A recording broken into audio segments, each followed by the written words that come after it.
Hello, grade 12th. I hope all of you are doing fine. So, basically, today we will be starting off with a whole new unit, that is reproduction.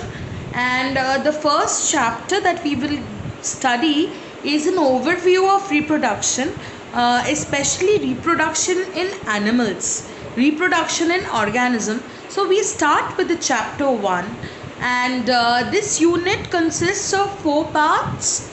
The first part is, of course, the reproduction in organisms, first chapter.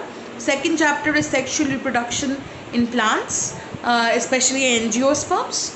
Third one is human reproduction. And fourth part is reproductive health and sexual transmitted diseases. So what we are going to do in this chapter is reproduction in organisms, and we are going to have an overview of what is happening. So this phenomena, reproduction, is a important physiological process in all living organism, but it is not essential always. Like respiration, nutrition, these are very important for an organism to survive. Reproduction is not a physiological process that will enable an organism to survive, but what is its significance is it continues the progeny, means it helps in the perpetuation of progeny. And as you know, nature favors variations, so reproduction in a way brings variations. Why? Because especially in sexual reproduction, the organisms, the offspring especially, they vary from their parents. So reproduction is a biological process of formation of new offsprings from the pre-existing organism. From pre-existing organism, it will give rise to a very new organism, and I've already told you the significance of reproduction. Now next we come to the concept of lifespan. Now we say that the average lifespan of human beings is around 60 to 80 years, but that's the average lifespan. And with the advancement of medical technology, every time the lifespan is increasing. So butterflies, they have a lifespan of 1 to 2 weeks, and a banyan tree, remember we have seen it in the botanical garden, so that can exist for thousands of years. Also we were talking about this that double coconut tree that gives offspring once every 100 years, remember 65 years, and they have done an artificial hybridization. We have seen it in the botanical garden. So now we come to the two different types of reproduction. The first type of reproduction, you already have an overview. First is the asexual reproduction. Second is the sexual reproduction. Now what is the difference? We all know the difference between asexual reproduction and sexual reproduction. So asexual reproduction is when an offspring thrives from a single parent. Mane there was one parent, ওই প্যারেন্টটার থেকে আরো দুটো offspring তৈরি হয়ে গেল, কিংবা from there another offspring is formed, right? That is known as asexual reproduction. From one parent nucleus there will be daughter cells from there, and there will be no variations কারণ it is uniparental. But in case of sexual reproduction, it is very important that there are two gametes that are present, mane the male and the female, they should be present and they should fuse to give rise to a zygote so that variations occur in the offspring. Now let's take a dunk into the notes now. As I was telling you that the characteristics of asexual reproduction, so these organisms that are formed, they are relatively simpler because they are uniparental in origin, because they come from single parent, and there is no gamete that is required as such.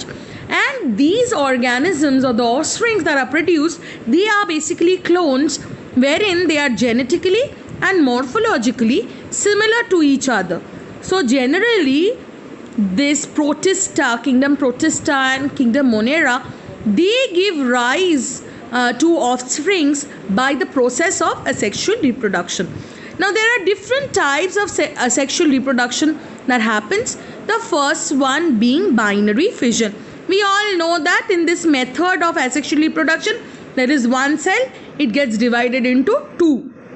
Especially by the process of mitosis, cell division takes place and the cell divides into two halves along with the nucleus. For example, this happens in amoeba and paramecium, and this leads to the growth very fast, very rapidly. Next we come to budding. Budding generally happens in organisms like yeast, hydra. So they have explained over here how does budding take place in yeast. So this was one organism. All of a sudden a protrusion happens. The protrusion grows and finally there is a point wherein this protrusion falls off and forms a new organism. So fungi and simple plants like algae they reproduce by special reproductive structures which are known as zoospores. And zoospores, they are motile in nature. Conidia is another structure that the penicillium they assume. Buds are, of course, by the process of budding, hydra reproduces, and by the process of gemmules, sponges reproduces. These are all a part of budding, but there are different structures that are formed like this. Now, in plants also, vegetative reproduction takes place. Vegetative propagation is where the reproductive part does not take part in the reproduction of the plant. For example, we have already studied vegetative propagules include runner, they include rhizome, they include sucker, they include tuber, offset and bulb. Now let's see for examples where they are found in each one of them. Now, vegetative part, root. A plant, for example, dahlia, you have seen dahlia, you have seen asparagus, asparagus is a leaf-like structure. Dalbergia is a flower, a colorful flower, you can Google it how it looks like. Guava, of course, tapioca mane tapadi. So these all propagate by the help of roots. Now I am coming to stems, wherein tubers, they are tube-like structures. You must have seen potato মধ্যে যে stem tuber গুলো বেরোয়, যে চোখগুলো বেরোয় সেগুলো, artichoke is also vegetable. Bulbs, you have seen onion and garlic, it looks like a bulb, and from there the plants propagate. Next is the rhizome. You have seen ginger, turmeric. So you have seen there are there are nodes, and between them there is a growing space. So from the nodes, the growth of the stem grows and vegetatively reproduces.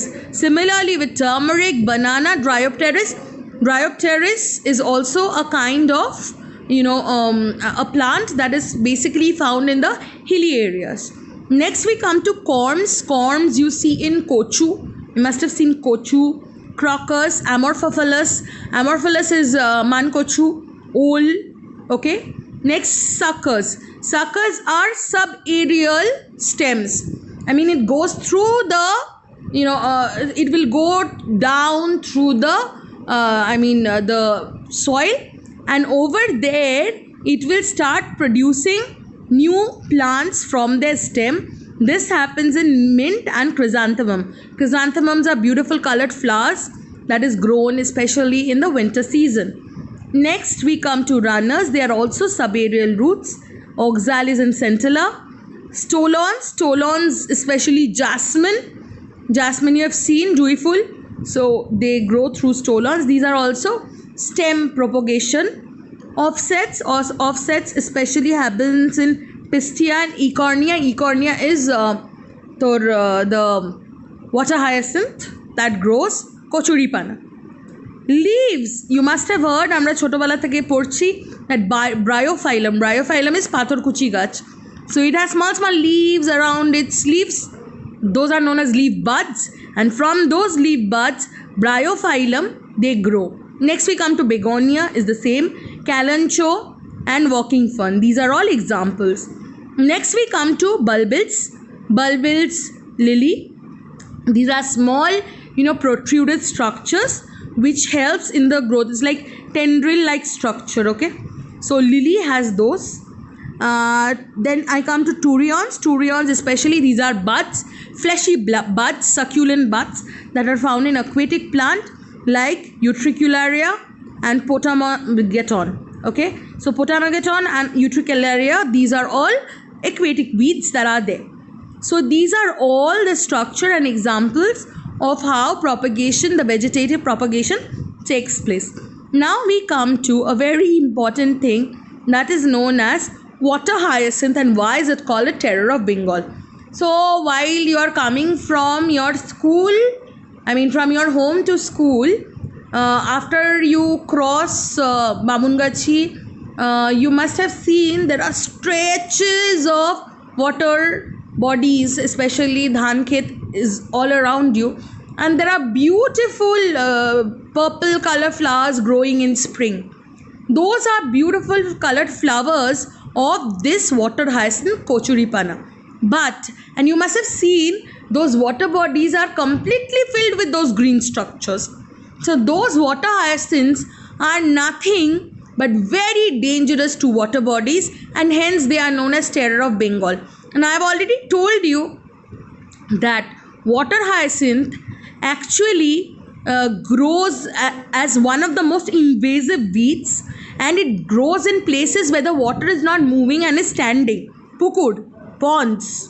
Okay, so it's a pond weed actually. So it takes away the oxygen of the water and leads to the death of the fish. You must have studied eutrophication, algal bloom. So this is the case. So this was introduced in India. Why? Because of its pretty flowers, the pretty purple flowers that you saw, and vegetative propagation occurs at a phenomenal rate. Khub taratari vegetative propagation happens, as a result of which water hyacinth grows really fast, and this is a kind of big concern. They grow through offsets through their stems.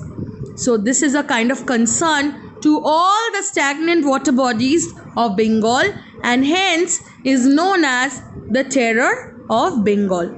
So as you can see that asexual reproduction is very common method of reproduction in organism having simpler body, especially in algae and fungi, but during unfavorable condition they shift to sexual reproduction when conditions are not favorable at all. Now more or less you know how asexual reproduction takes place. Next day we will go through the phases of sexual reproduction, and that will complete our chapter. If there is any problem, please keep your questions ready and update me on the next live class. See you.